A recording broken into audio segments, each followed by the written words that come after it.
Good evening, I'm Katerina Georgieva. This is CBC Windsor News. Thanks for watching. Tonight, cancellations and celebrations after the year's first snowstorm. Plus, more pushback against Capital Power's plans to bring gas-fired turbines to Windsor. This as the company waits for approvals. With all of the focus on Ojibwe's transition to a national park, authorities launch an investigation after nearby land was cleared of trees.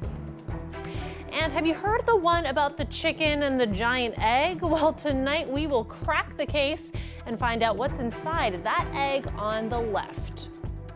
We start with this blast of winter in Windsor. Snow started falling early this morning, and it feels like it has not stopped yet. The CBC's Mike Evans with a look at the highs and lows of this snow day. After a very mild January, it finally happened. Windsor, Essex got a significant snowfall. City plows were out clearing area roads. Windsor police are reporting that they've attended multiple accidents, but so far no injuries have been reported. At first, when it started snowing, I have never experienced the snow before, so it was like wonderful. I was like, I have never seen snow before, but now that I have to go to classes and work, I feel like, oh, I hate the snow. What is it about the snow that you don't like?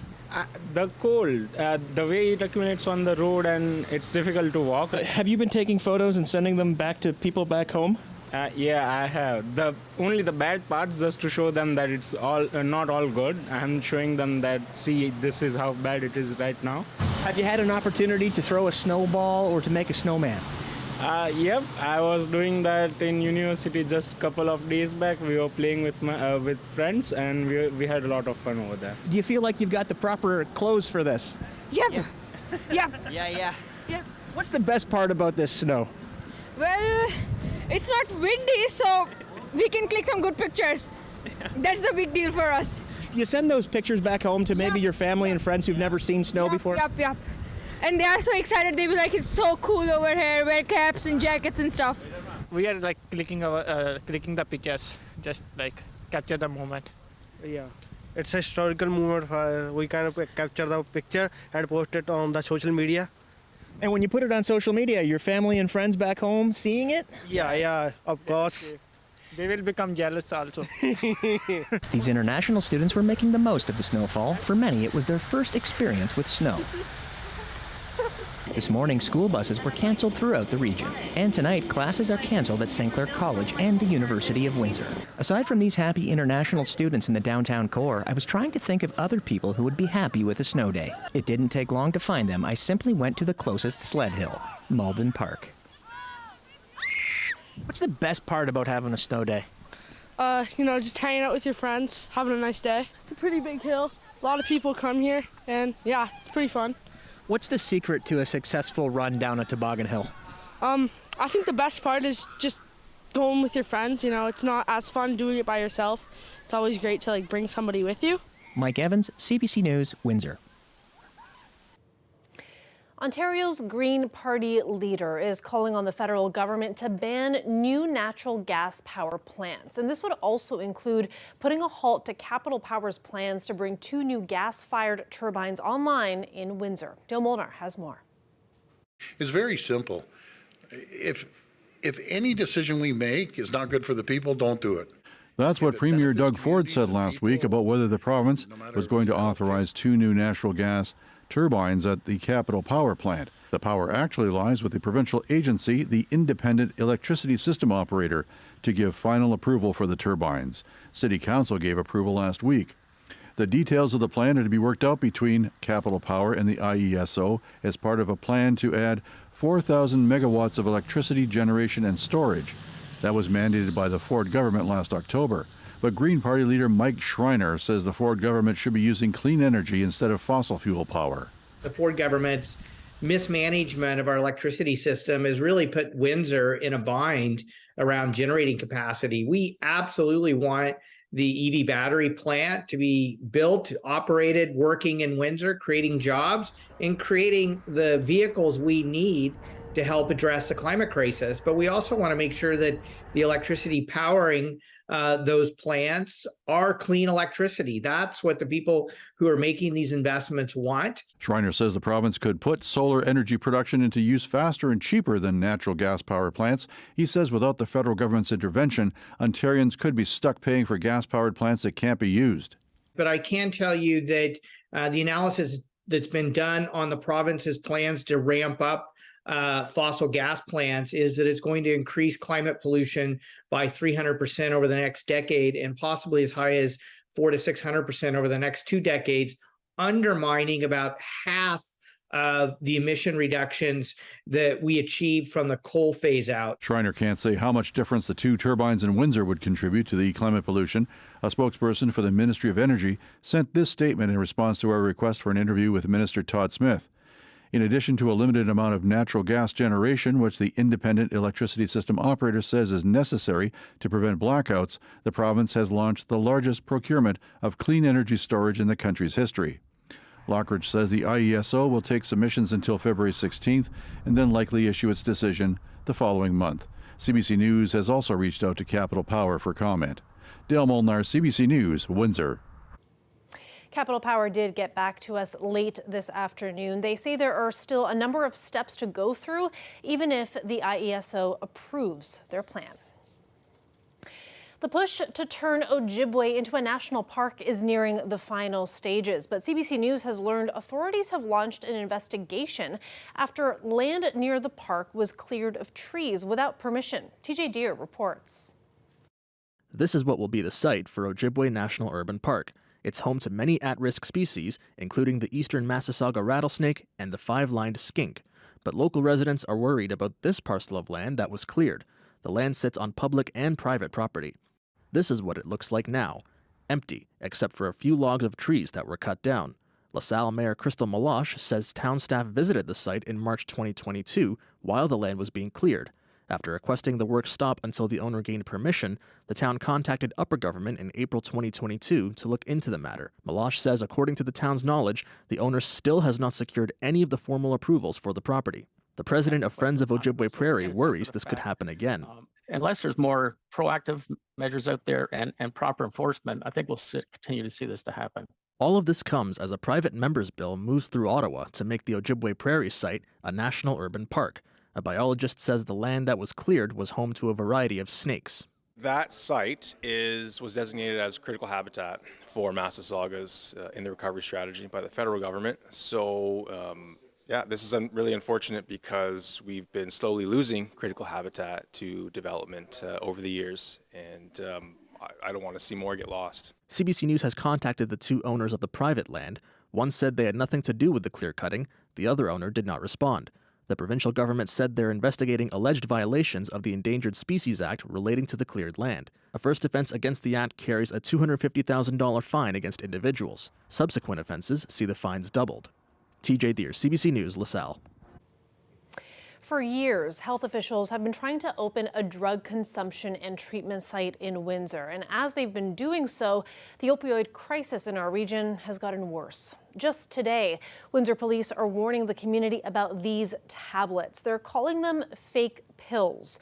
Police say they're likely counterfeit oxycodone tablets. And these are the photos that they've sent of the bottles and the pills. They were posted online today. Police say that they've analyzed the pills and found that they contain fentanyl. That's a substance that can be extremely dangerous, deadly in small amounts. And we have this story posted online as well. And CBC's Jennifer LaGrassa joins us live in studio now. Jen, I want to talk about these consumption sites. We know that the health unit has actually hosted town halls this week to update the community on progress. So what have we learned? Well, upper levels of government still haven't approved the site, but health officials say they want to have it open by the end of March. And this is a space where people will use drugs in a safer way and learn about treatment services or social supports. The site is located at 101 Wyandotte Street East, and it will be called Safe Point. The health unit says people who have used drugs consulted on the name and the logo. Right now, the location is being renovated, so the health unit did actually share some pictures with us here. You can see the drywall is up, utilities are on, there's an entrance intake area, and we also see the consumption area with the booths on the left. Meanwhile, on the outside, they say that they've added security cameras, they're changing the windows so people can't see inside, and they're also adding a side entrance. This is something that we can put in place immediately that we know will save lives and will provide people with access to a better quality of life.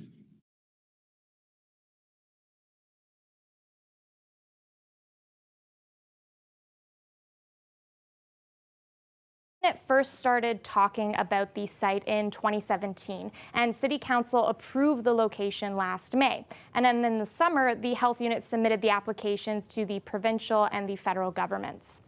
The health unit says that the provincial approval tends to take some time, but a federal designation would allow them to run an urgent public health needs site in the meantime.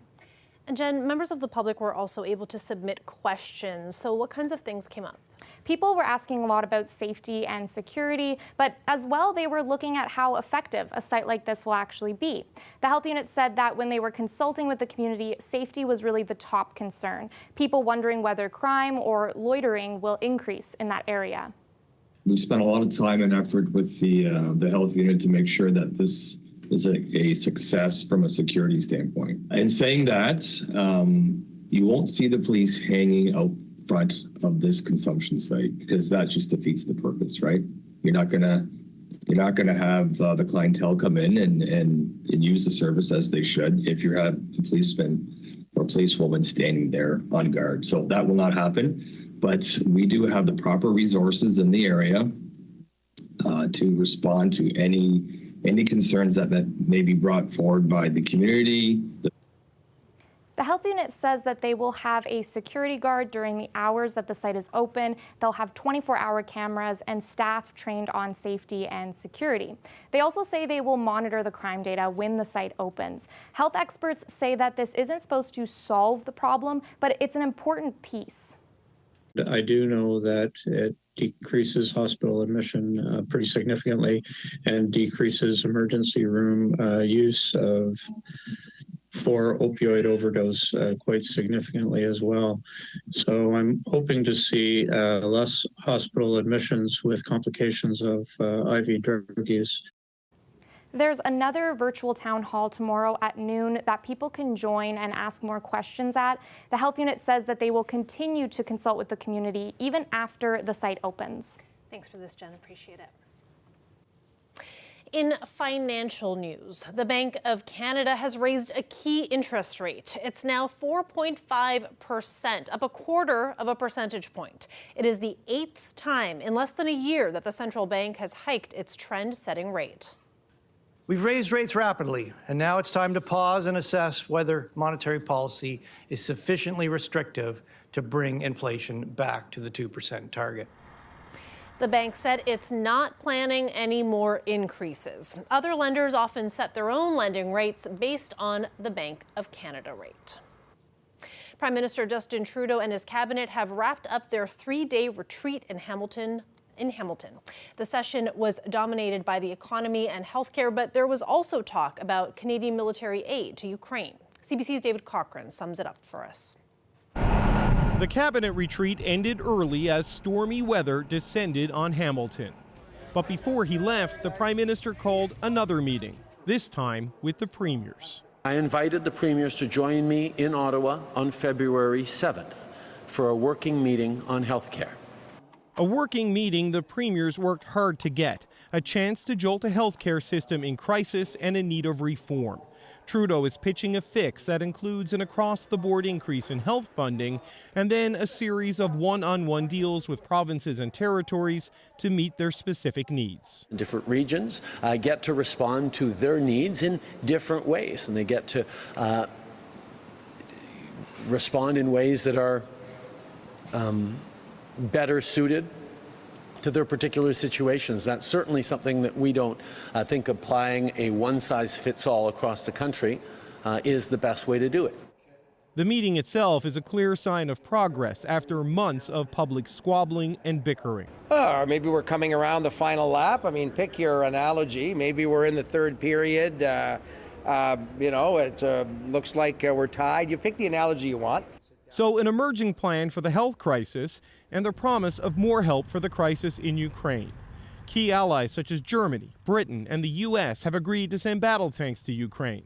Canada wasn't ready to join that effort today, but the Prime Minister suggested news was coming soon. I won't be making an announcement today, but I can tell you we are looking very, very closely at what more we can do to support Ukraine. Sources tell CBC News the Army is considering sending 4 Leopard tanks to Ukraine. These sources insist the final decision has not been made, but could be finalized as soon as tomorrow.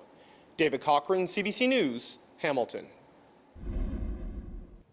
Do you remember this giant egg? It cracked our top stories list online this month, and it's the one in the middle there, in case you're still trying to figure it out. Farmers in Leamington found this egg in their chicken coop, nearly as big as an orange, as you can see there. And the big question everyone had, what is inside?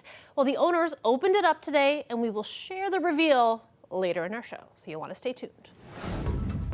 Live look outside there, you can see the white from that snowfall, which is the snowfall warning is continuing for our region as well. Now things are expected to taper off overnight, and then we got more snow on the way tomorrow. Colette will be here in just a little bit to talk us through the latest. Stay with us.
Colette Kennedy is here with us now, and we're going to talk about today's storm.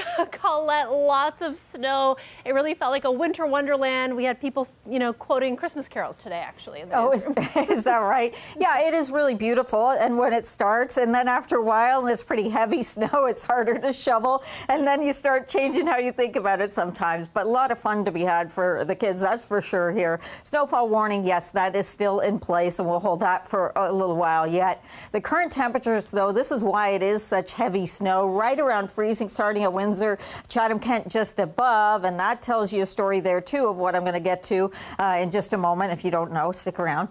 The winds haven't actually been that bad, but we are going to see them as we get towards midnight and just beyond, really kicking up there along the north shore of Lake Erie. Not so bad again towards Windsor, and probably not so much towards Leamington, but for Point Pelee and areas a little bit further east, we will find those winds getting gusty, 40, 50 or more kilometers an hour. This is what I was going to get to. Well, first of all, you see, I put this on a loop going back to this morning because I wanted to show you some of the thunder snow. So if you thought you heard thunder, you are correct. Some thunder snow embedded in here, but also it's this warming, so there's rain to the south. And then we also have this dry pocket here in the storm as well. So some different kinds of conditions coming our way. And it kind of leads me to feel like most of the worst of it for southwestern Ontario is over with. I'm not saying it's over. I'm saying kind of the heavier or the more significant accumulations per hour, because it becomes lighter and it's mixing. So I'll take you forward in time and we'll have a look at this. As we go through midnight, see how it's really peeling away. Still a problem for much of Ontario towards central and over towards eastern Ontario, but we're into lighter snow or the flurries or some of that mixing. And one of the concerns with some of that mixing is that we're going to see things melting a bit.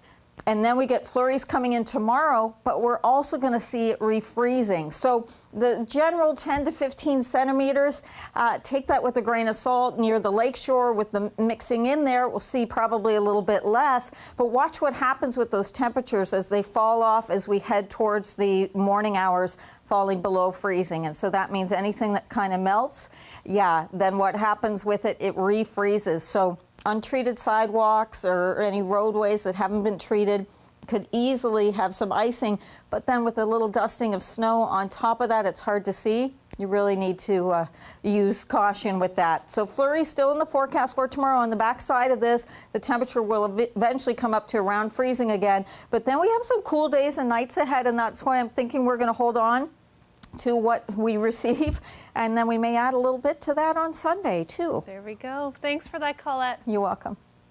When we come back, we promised you a reveal of what was inside that giant egg. That's coming right up.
Canada's two national airlines appear to be turning more of their attention to their regional services. Air Canada has been cutting back on its routes in the western part of the country, while WestJet is trimming back on eastern routes. CBC's Kyle Bax explains. There has been quite a bit of attention on Air Canada making the decision to cut direct flights between Calgary and Saskatoon and also between Calgary and Regina. We've heard of many other cancelled routes, so we dug a little deeper. We looked at the schedules of both Air Canada and WestJet and compared it to the same time of year in 2019. Since then, both airlines have cut dozens of routes. For instance, out of Calgary, Air Canada no longer flies directly to 9 different cities, such as Medicine Hat and Victoria. Meanwhile, WestJet has made quite a few cuts in eastern Canada, specifically between Toronto and Montreal. It has slashed the amount of seats by about 80%. The trend is pretty clear. WestJet prioritizing the prairies and Air Canada concentrating on the east, especially Toronto and Montreal.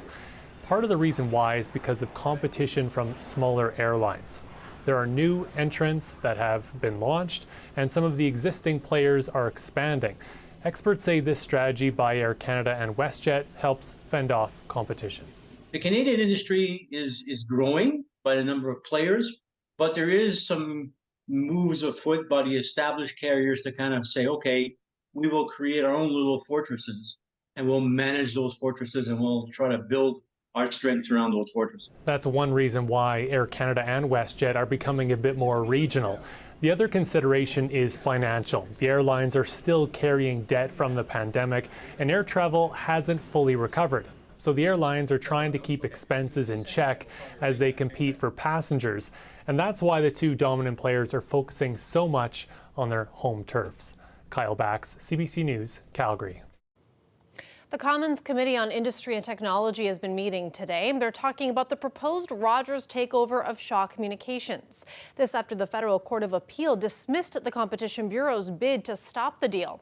Among those addressing the committee were the heads of the two telecom companies. The president of Shaw insisted the merger will be good for competition, and he said most of the opposition has been coming from Canada's other big telcos. TELUS and Bell have been the most vocal opponents of these transactions, challenging them in every possible forum. As a result of the regulatory process, when these transactions close, TELUS and Bell will face the competition that they fear most. Canadians pay some of the highest cell rates in the world, and there have been many complaints that the merger will reduce competition in the cell phone market. The companies hope to complete the deal by the end of the month. The federal industry minister still has to approve the merger. All right. It is time to crack the case of the big egg. A quick refresher here for folks scrambling to catch up. This giant egg was laid at a Leamington farm earlier this month. Corey and Jason Adamson found it at their farm, Simpson Orchards.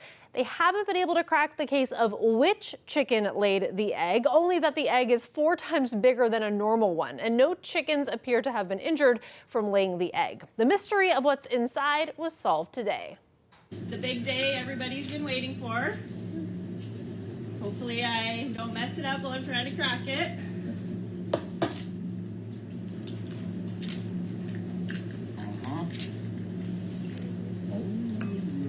So there is another egg inside. Wow. Might as well crack this one too. Ooh, hard. Oh. Whoops. Yay! So there we go. There it is, an egg inside of an egg, or a full breakfast special. And now we not only know what was inside the egg, but we know what was inside the egg that was inside of the egg. That is it for CBC Windsor News. For news anytime, go to cbc.ca/Windsor, and you can find us on Facebook, Instagram, and Twitter. Thanks for watching. Have a good night.